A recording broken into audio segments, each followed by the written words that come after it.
बिस्मिल्लाहिर्रहमानिर्रहीम। जी राई दोस्तों, की हाल जो ठीक हो खैरियत है। अल्लाह पाक खुश रखे, सलामत रहो तो बाद रहो। सब तो पहला तो मेरे लो जी पूरी आराई कौम को चौखी चौखी मुबारक जी।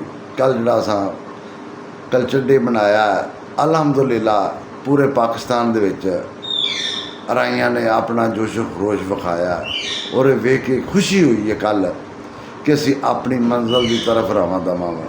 और ये पहला प्रोग्राम सी, पहला ये साडा एक समझ लो कि पहला स्टैप सी। ये स्टैप असां कल असी कामयाबी नाल पहली बुनियाद असां रख ली।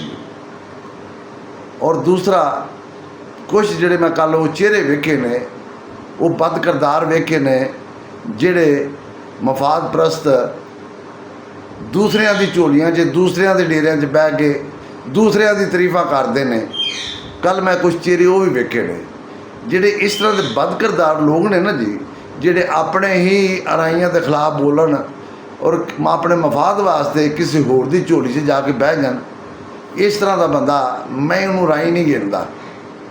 मेरे कागज़ां जो राय ने वो मफाद प्रस्त जिहड़ा मतलब प्रस्त टोला होंदा ना जी, उसका कोई मजहब नहीं, उसकी कोई बरादरी नहीं, उसका कोई भैन भरा नहीं, वो किसी का भी सक्का नहीं, जिहड़ा अपने मफाद वास्ते किसी दी जाके मरासपुना करे और अपने आराई के खिलाफ गलत बोले, गलत इल्ज़ाम लाए और वो कोई 10-15 साल अरसा भी गुजारिया होवे ते परत जो इलैक्शन हार जाए किसी होर दी झोली से बह के वो अपने उस आराई नूं बुरा भला आखे, उन्होंने चैलेंज देवे, वो खिलाफ गलत बोले और गलत भी सिर्फ इस गल तो बोले कि वो किसी वास्ते किसी होर दी झोली से बह के वो इस्तेमाल हो रहा।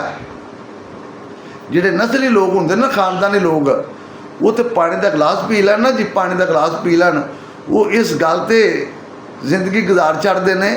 वो इस गल की नेकी समझते हैं, एहसान समझते हैं कि यार मैनू किसी बुरे वक्त मैनू पानी का गिलास पियाया सी। जिहड़े लोग होंदे ना बेनस्ले बद किरदार, उन्होंने तुसीं अपने जिस्म का लहू भी पिया दोगे, उन्होंने तुहाडी फिर भी नेकी नहीं याद रहनी, उन्होंने तुहाडी नेकी नहीं याद रहनी। नेकी भी नस्ली लोग याद रखते हैं, बेनस्ला मतलब प्रस्त वो कदे भी तुहाडी नेकी याद नहीं रखेगा। तुसीं चाहे उन्होंने अपने सारा जिस्म का खून भी पिया दोगे। जिहड़े इस तरह के लोग कल मैं वेखे ने कुछ, जिहड़े सिर्फ अपनी शुका शाकी वास्ते अपने आप को ज़ाहिर कराने वास्ते कल तशरीफ लियाए आए मुख्तलिफ प्रोग्रामों में मैं वेखे इस तरह के लोग, जिहड़े इंदे मतलब प्रस्त लोग ने ना जी, इन्हां तो कोशिश करो कि बचो। ये साडा सिस्टम खराब करनगे, ये साडे च ये दूसरे लोगों वास्ते इस्तेमाल होंदे ने, दूसरे लोग इन्होंने इस्तेमाल करते हैं, ये साडे च तकसीम पैदा कराएंगे, ये किसी न किसी उंगल लाएंगे, किसी को भड़काएंगे, क्योंकि दूसरी कौमां तो नहीं चाहणगियां, दूसरे लोग तो नहीं चाहणगे कि राइयां का इकट्ठ होवे। जे राइयां का अलहमदुलिल्लाह जिस दिन इकट्ठ हो गया राइयां का, उस दिन पाकिस्तान दे विच हर उहदा हर चंगी पोस्ट और अलहमदुलिल्लाह वज़ीर आज़म तक राइयां तो होना ने, वज़ीर आज़म तक राइयां तो होणगे। दूसरे लोग तो नहीं चाहणगे भी इकट्ठे होण, दूसरे लोगों की तो मौत है। जे राई सारे इकट्ठे हो गए दूसरे लोगों वास्ते तो जड़ बन जाना। लिहाजा जिहड़े इस तरह के मकार लोग ने, इन्हों पहचानो जरूर, इन्हों के चेहरे जरूर याद रखो, इन्हों दसो, पहले इन्हों समझाओ जरूर कि यार तू अपने ही राई के खिलाफ गलत बोलना है और दूसरे की झोली च बह के तू गलत बोलना है, ये काम तेरा गलत है। कल तक तू 10-15 साल तू जिद नाल रहा है, जिदे तू नाल अपने 24 घंटे नारे भी मारे ने, अज तू उहदे खिलाफ वो इलैक्शन हार गया, अज तू उहदे खिलाफ बोलने, किसी होर दी झोली च बह के बोलने, ये मुनासिब नहीं भाई। इंज नहीं करते। जिहड़े बंदे होंदे ने ना, वो चाहे जिते या चाहे हरे, वो अपने जी अपने भरा दे नाल अपने साथी दे नाल ही रहिंदे ने, जिन्हां दे विच अल्लाह पा के जज्बे रखे ने ना, जिन्हां च हौसले ने।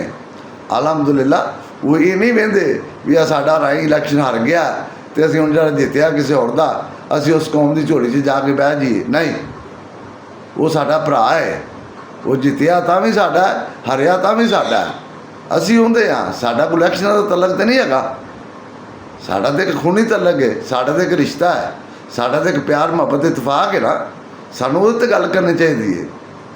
आ जिहड़ी 2 नंबर ते मकार लोग ने ना, जिहड़े फतली बटेरे ने, इन्हां लोगों तो बचिया जे। ये लोग साडे च तकसीम करने की कोशिश करनगे, गल नहीं जबारिया जे। ये अपने आप को राई भी शो कराएंगे पर ये होणगे भी खतरनाक, क्योंकि वो किसी होर दे एजेंडे के मुताबिक उन्हें काम करना है। ਇਸ ਤਰ੍ਹਾਂ ਦੇ ਲੋਕਾਂ ਤੋਂ ਬਿਲਕੁਲ ਜ਼ਰੂਰ ਮੁਤਾਤ ਰਹਿਣਾ, ਜ਼ਰੂਰ ਬਚਣਾ ਹੈ। ਇਹ ਕਿਸੇ ਦੇ ਵੀ ਸਕੇ ਨਹੀਂ ਹੁੰਦੇ। ਇਸ ਤਰ੍ਹਾਂ ਦੇ ਲੋਕ ਮਤਲਬ ਪ੍ਰਸਤ ਹੁੰਦੇ ਨੇ, ਉਹਨਾਂ ਵਾਸਤੇ ਜ਼ਾਤ ਕੋਈ ਹਸੀਅਤ ਨਹੀਂ, ਉਹਨਾਂ ਵਾਸਤੇ ਜ਼ਾਤ ਕੋਈ ਚੀਜ਼ ਨਹੀਂ। ਅਲਹਮਦੁਲਿਲਾ ਮੈਨੂੰ ਅੱਲਾ ਦੇ ਘਰ ਦੀ ਪੂਰੀ ਉਮੀਦ ਹੋ ਗਈ ਹੈ ਕਿ ਅਸੀਂ ਆਪਣੀ ਪਹਿਲੀ ਸਿੜੀ ਕਾਮਯਾਬੀ ਨਾਲ, ਜਿਹਨੂੰ ਆਂਦੇ ਨੇ ਪਹਿਲਾ ਪੌਡਾ ਸਾਂ, ਕਾਮਯਾਬੀ ਨਾਲ ਰੱਖ ਲਿਆ। ਅਲਹਮਦੁਲਿਲਾ ਅਸੀਂ ਹੁਣ ਦਿਨ ਬ ਦਿਨ ਇਕੱਠ ਵੀ ਹੋਵੇਗਾ, ਸਾਡਾ ਇਤਫਾਕ ਵੀ ਹੋਵੇਗਾ, ਬਰਕਤ ਵੀ ਹੋਵੇਗੀ, ਕੰਮ ਵੀ ਹੋਣਗੇ ਸਾਡੇ ਸਾਰੇ ਰਾਈਆਂ ਦੇ ਇੰਸ਼ਾ ਅੱਲਾਹ ਤਾਲਾ। ਸਾਰੇ ਦੋਸਤ ਦੁਆ ਕਰੋ ਅੱਲਾ ਅੱਗੇ ਰਲ ਮਿਲ ਕੇ ਕਿ ਸਾਨੂੰ ਰਾਈਆਂ ਨੂੰ ਆਪਸ 'ਚ ਪਿਆਰ ਮੁਹੱਬਤ ਔਰ ਇਤਫਾਕ ਨਾਲ ਰਹਿਣ ਦੀ ਅੱਲਾਹ ਪਾਕ ਤੌਫੀਕ ਦਰ ਫਰਮਾਏ। ਔਰ ਦੂਸਰੇ ਜਿਹੜੇ ਕੋਈ ਸਾਡੇ ਦੋਸਤ ਅਹੁਦਿਆਂ 'ਤੇ ਨੇ, ਇਕਤਦਾਰ ਦੇ ਵਿੱਚ ਨੇ, ਇਹਨਾਂ ਨੂੰ ਵੀ ਅੱਲਾਹ ਪਾਕ ਹਦਾਇਤ ਦੇਵੇ, ਇਹਨਾਂ ਨੂੰ ਵੀ ਇਹ ਵੀ ਆਪਣੇ ਰਾਈ ਭਰਾਵਾਂ ਨਾਲ, ਬੱਚਿਆਂ ਨਾਲ, ਬਜ਼ੁਰਗਾਂ ਨਾਲ ਪਿਆਰ ਕਰਨ, ਉਹਨਾਂ ਦੀ ਖਿਦਮਤ ਕਰਨ।